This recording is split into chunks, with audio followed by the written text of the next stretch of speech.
ಒಂದು ಪಾತ್ರೆಯಲ್ಲಿ 20 ಲೀಟರ್ ಹಾಲು ಮತ್ತು ನೀರಿನ ಮಿಶ್ರಣವಿದ್ದು ಅದರ ಅನುಪಾತ 5:3 ಇದೆ.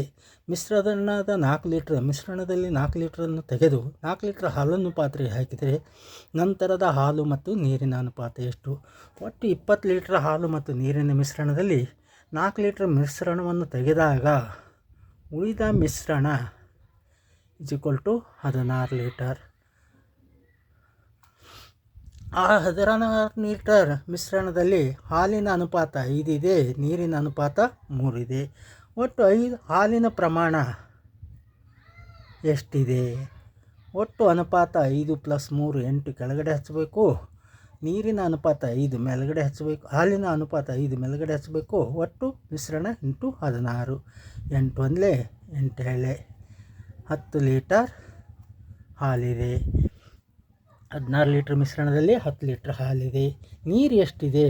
16 ಲೀಟರ್ ಮಿಶ್ರಣದಲ್ಲಿ ನೀರಿನ ಪ್ರಮಾಣ ಒಟ್ಟು ಅನುಪಾತ 8 ಕೆಳಗಡೆ, ನೀರಿನ ಅನುಪಾತ 3 ಮೇಲ್ಗಡೆ × 16 8 1 8 2 6 ಲೀಟರ್. 16 ಲೀಟರ್ ಮಿಶ್ರಣದಲ್ಲಿ ಹಾಲು 10 ಲೀಟರ್ ಇದೆ, ನೀರು 6 ಲೀಟರ್ ಇದೆ. ಆ ಹಾಲಿಗೆ 4 ಲೀಟರ್ ಹಾಲನ್ನು ಸೇರಿಸಿದಾಗ ಮತ್ತು ಆ ಮಿಶ್ರಣಕ್ಕೆ 4 ಲೀಟರ್ ಹಾಲನ್ನು ಸೇರಿಸಿದಾಗ ಹಾಲಿನ ಪ್ರಮಾಣ ಎಷ್ಟಾಗುತ್ತಂದರೆ 14 ಲೀಟರ್ ಆಯ್ತದೆ.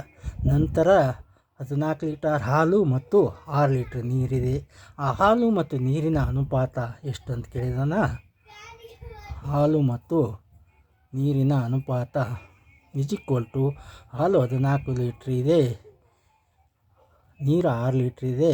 ಇದು ಸಂಕ್ಷಿಪ್ತ ರೂಪದಲ್ಲಿ ಬರೆದಾಗ 2ರಲ್ಲಿ ಮಗ್ಗು ಹೋಗ್ತಾವೆ. 2 × 7 14, 2 3 6, 7:3. ಅಂದರೆ 20 ಲೀಟ್ರ್ ಮಿಶ್ರಣದಲ್ಲಿ 4 ಲೀಟ್ರ್ ಮಿಶ್ರಣವನ್ನು ತೆಗೆದು 4 ಲೀಟ್ರ್ ಹಾಲನ್ನು ಪುನಃ ಸೇರಿಸಿದಾಗ ನಂತರ ಹಾಲು ಮತ್ತು ನೀರಿನ ಅನುಪಾತ ಅಂದರೆ 7:3. ಮೊದಲು ಹಾಲು 5 ಪ್ರಮಾಣದಲ್ಲಿ, ನೀರು 3 ಪ್ರಮಾಣದಲ್ಲಿತ್ತು. ಈಗ ಹಾಲು 7 ಪ್ರಮಾಣದಲ್ಲಿ, ನೀರು 3 ಪ್ರಮಾಣದಲ್ಲಿದೆ. ಅಂದರೆ ಬಿ ಉತ್ತರ ಕರೆಕ್ಟ್ ಉತ್ತರ.